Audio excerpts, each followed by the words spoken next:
Hello student, मैं doctor Anil Kumar Jain आज अपने इस टॉपिक के साथ आधुनिक कालीन शिक्षा पार्ट 2 स्वतंत्रता से पूर्व। पहले एक पार्ट में हम पढ़ चुके थे ऑकलैंड आज्ञा पत्र तक। उसके बाद आते हैं हम वुडका घोषणा पत्र।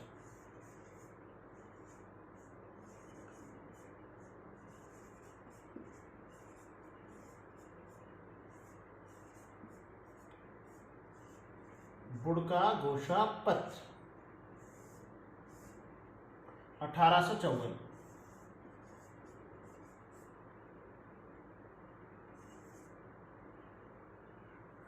बच्चों, इस वुडके घोषणा पत्र को शिक्षा का मैग्ना कार्टा भी कहा जाता है।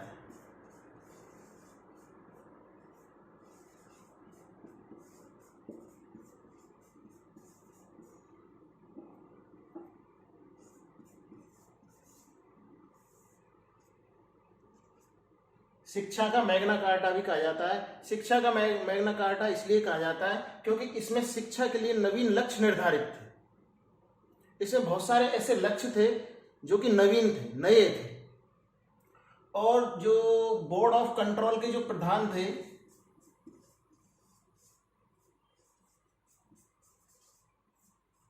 बोर्ड ऑफ कंट्रोल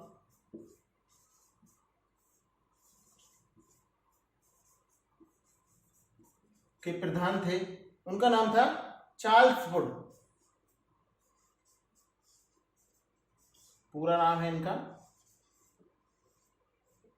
इन्होंने ही अपने इस घोषणा पत्र को जारी किया। इन्हीं के नाम पर इसको वुड का घोषणा पत्र भी कहा जाता है। इसमें कुछ नवीन लक्ष्य थे, वो हम देख लेते हैं कौन कौन से लक्ष्य निर्धारित थे।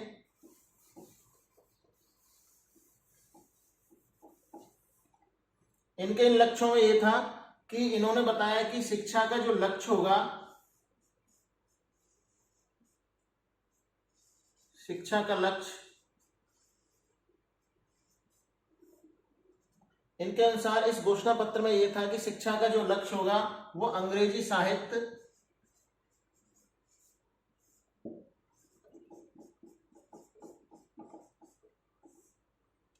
का प्रचार प्रसार करना,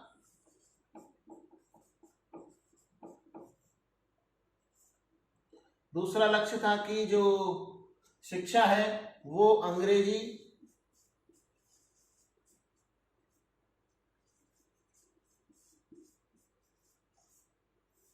शिक्षा अंग्रेजी व देशी भाषा दोनों में दी जाए।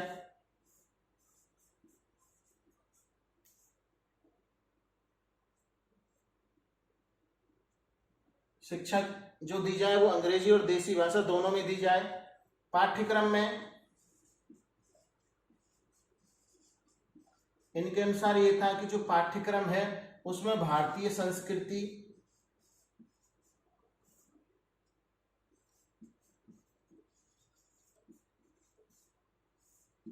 व सभ्यता,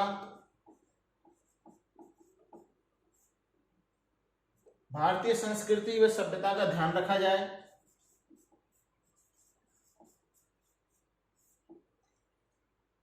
इसमें एक बात और थी कि व्यावसायिक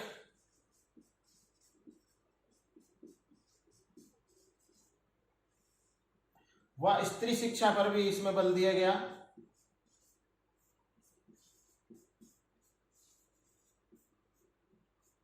स्त्री शिक्षा को प्रोत्साहन दिया गया या बल दिया गया।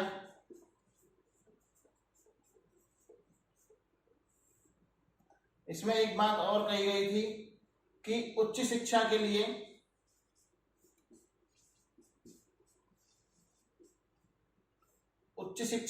विश्वविद्यालयों की स्थापना की जाए।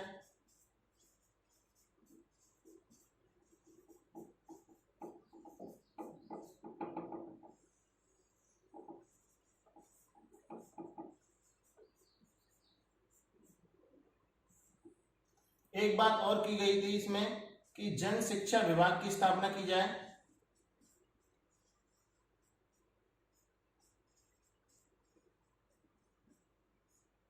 जन शिक्षा विभाग की स्थापना की जाए। इसके अलावा शिक्षकों के लिए प्रशिक्षण,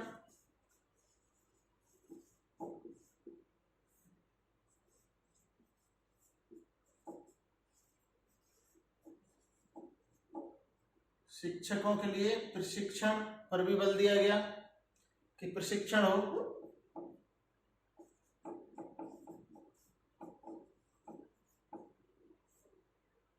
इस तरह से इन्होंने अपने इस घोषणा पत्र में ये बातें कही थी और ये बातें नई थी, बहुत सारे इसमें नवीन लक्ष्य निर्धारित थे, इसलिए इसको भारतीय शिक्षा का मैग्ना कार्टा भी कहा जाता है।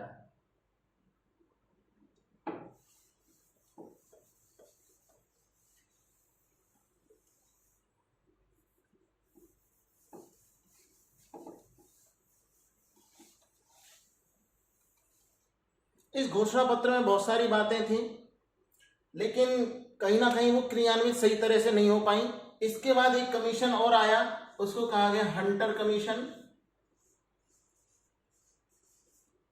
हंटर कमीशन आया 3 फरवरी 1882। हंटर कमीशन आया, उस समय लॉर्ड रिपिन थे।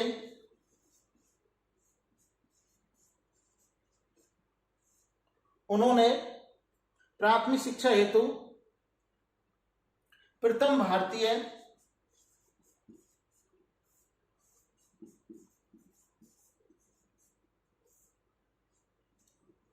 शिक्षा आयोग की स्थापना की।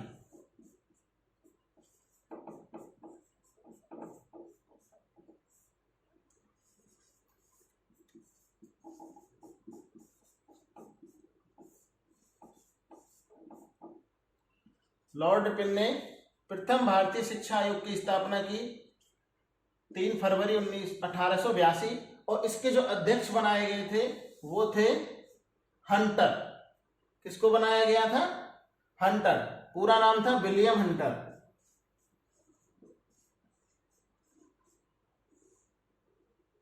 इसमें भी इन्होंने अपनी कुछ बातें कही, प्राथमिक शिक्षा से संबंधित थी।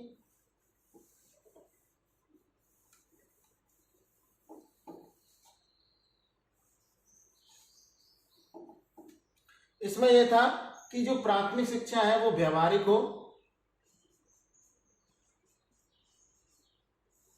प्राथमिक शिक्षा व्यवहारिक हो।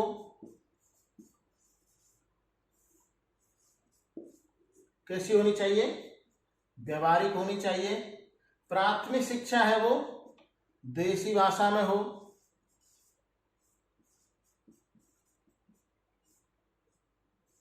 देसी भाषा में होनी चाहिए।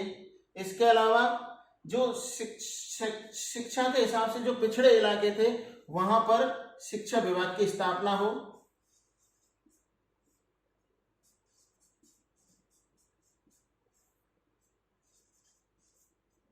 शिक्षा विभाग की क्या हो? स्थापना हो। कहां पर? शैक्षिक रूप से जो पिछड़े हुए इलाके हैं।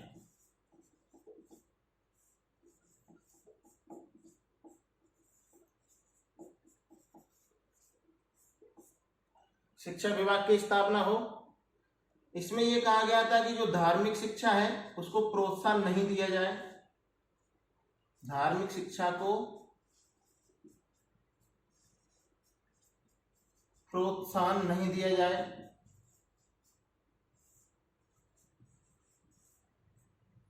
इसमें धार्मिक शिक्षा को प्रोत्साहन नहीं देने की बात कही गई।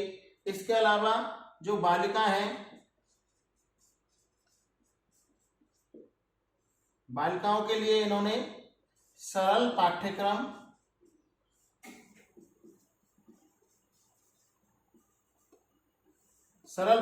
रखा जाए और निःशुल्क शिक्षा रखी जाए।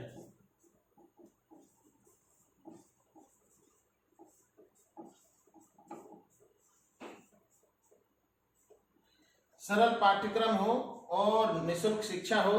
इसके अलावा ये था कि जो पाठ्यक्रम है, देसी पाठ्यक्रम है,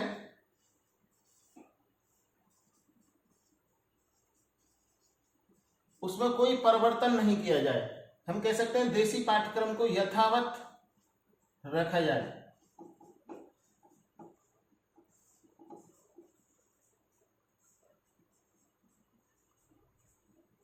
मतलब इसमें कोई भी परिवर्तन नहीं किया जाए, और जो अनुदान है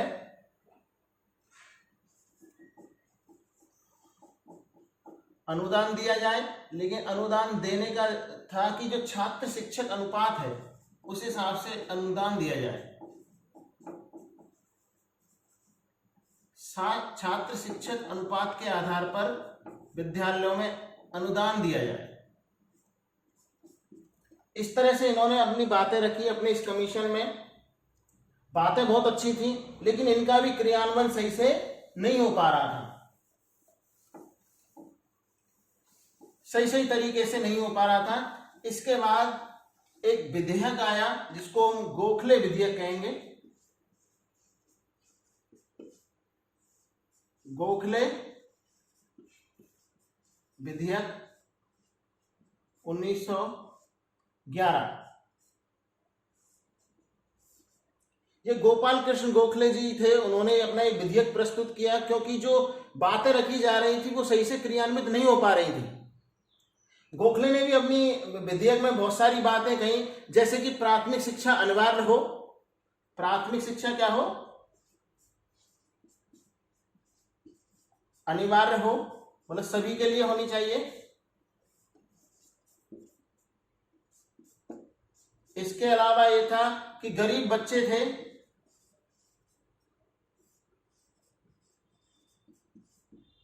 गरीब बच्चों के लिए निःशुल्क शिक्षा हो।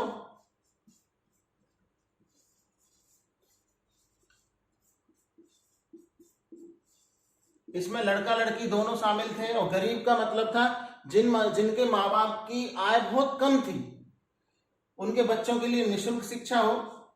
इसके बाद इन्होंने एक बात और रखी कि जो स्थानीय संस्थाएं हैं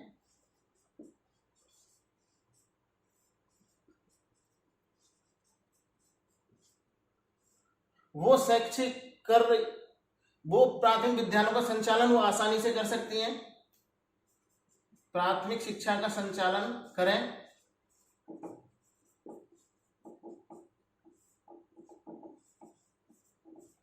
और स्थानीय संस्थाएं वो प्राथमिक शिक्षा से कर वसूल करें, कर वसूलें। ये बातें इन्होंने कही। ये बातें धरातल पर आती इससे पहले ही इनके इस विधेयक को अस्वीकृत कर दिया गया।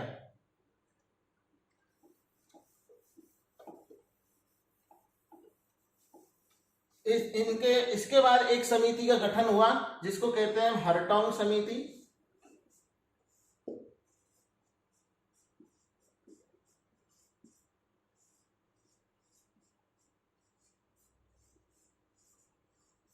(1929) हरटॉन्ग समिति गठित हुई, और इसके जो अध्यक्ष थे वो थे सर फिलिप हरटॉन्ग। इन्हीं के नाम पर इस समिति का नाम रखा गया था, हरटॉन्ग समिति। इन्होंने भी अपनी इस समिति के आधार पर कुछ अनुशंसाएं व्यक्त की। इन अनुशंसाओं में यह था कि जो प्राथमिक शिक्षा है, प्राथमिक शिक्षा कितने वर्ष की होनी चाहिए? 4 वर्ष की होनी चाहिए। जो प्राइमरी एजुकेशन है वो कितने वर्ष की होनी चाहिए? 4 वर्ष की होनी चाहिए, ये इन्होंने कहा। इसके अलावा इन्होंने कहा कि जो पाठ्यक्रम बनेगा, जो भी पाठ्यक्रम बनेगा वो जीवन उपयोगी रहेगा, जीवन से संबंधित रहेगा।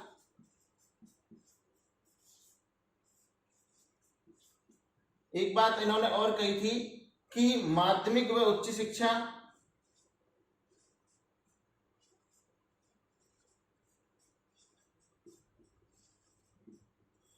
गुणात्मक हो।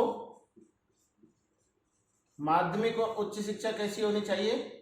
गुणात्मक होनी चाहिए। इसके अलावा इन्होंने ये कहा कि शिक्षकों के वेतनों में शिक्षकों के वेतन वह योग्यता में वृद्धि हो,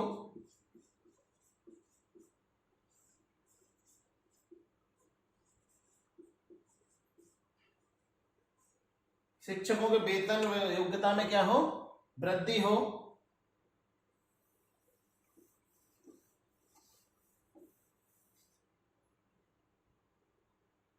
और उच्च स्तर पर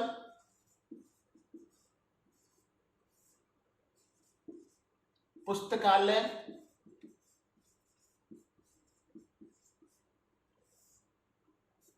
की व्यवस्था हो, व्यावसायिक शिक्षा की व्यवस्था हो,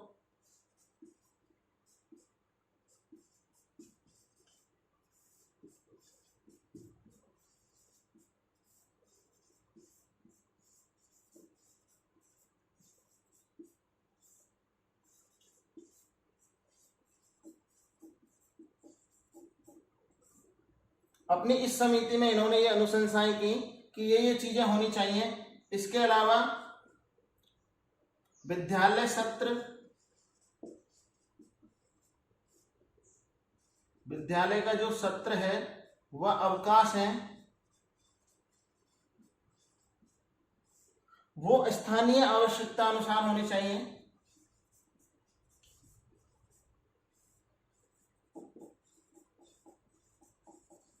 स्थानीय आवश्यकता के अनुसार होने चाहिए। इसके अलावा इन्होंने ये कहा कि अपव्यय व अविरोधन,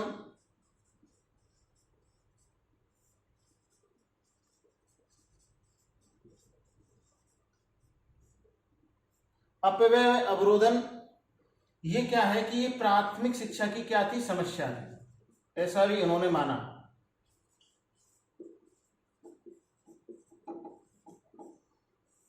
मतलब एक तो एडमिशन कम हो रहे हैं, इसके बावजूद भी जितने होते हैं वो बच्चे लगातार आ नहीं पाते हैं, रुक जाते हैं, ये अपव्यय अवरोधन कहलाता है। ये इन्होंने अपने इसमें अनुशंसा में कहा, हर्टिंग समिति में। इसके बाद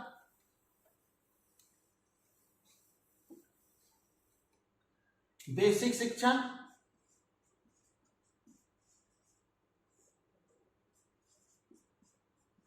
या हम इसको कह सकते हैं बुनियादी शिक्षा।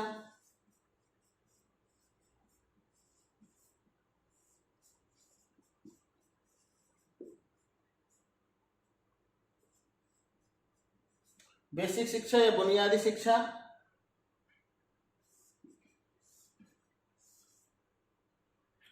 22 अक्टूबर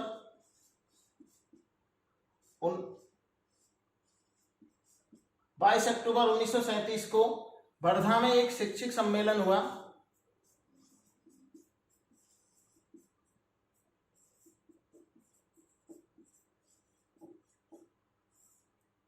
अध्यक्षता महात्मा गांधी।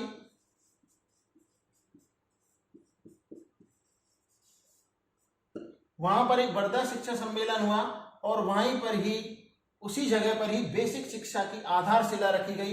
किनके द्वारा? महात्मा गांधी जी के द्वारा। कब रखी गई? 22 अक्टूबर 1937 को रखी गई। और उन्होंने कहा कि जो शिक्षा है वो किसमें दी जाए? मातृभाषा में दी जाए। शिक्षा मातृभाषा में हो, ऐसा इन्होंने कहा। शिक्षा का संबंध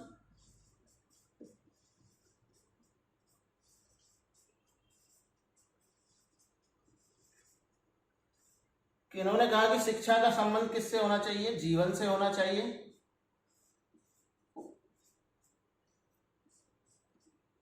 गांधी जी ने यह कहा कि शिक्षा हस्तकला पर आधारित हो।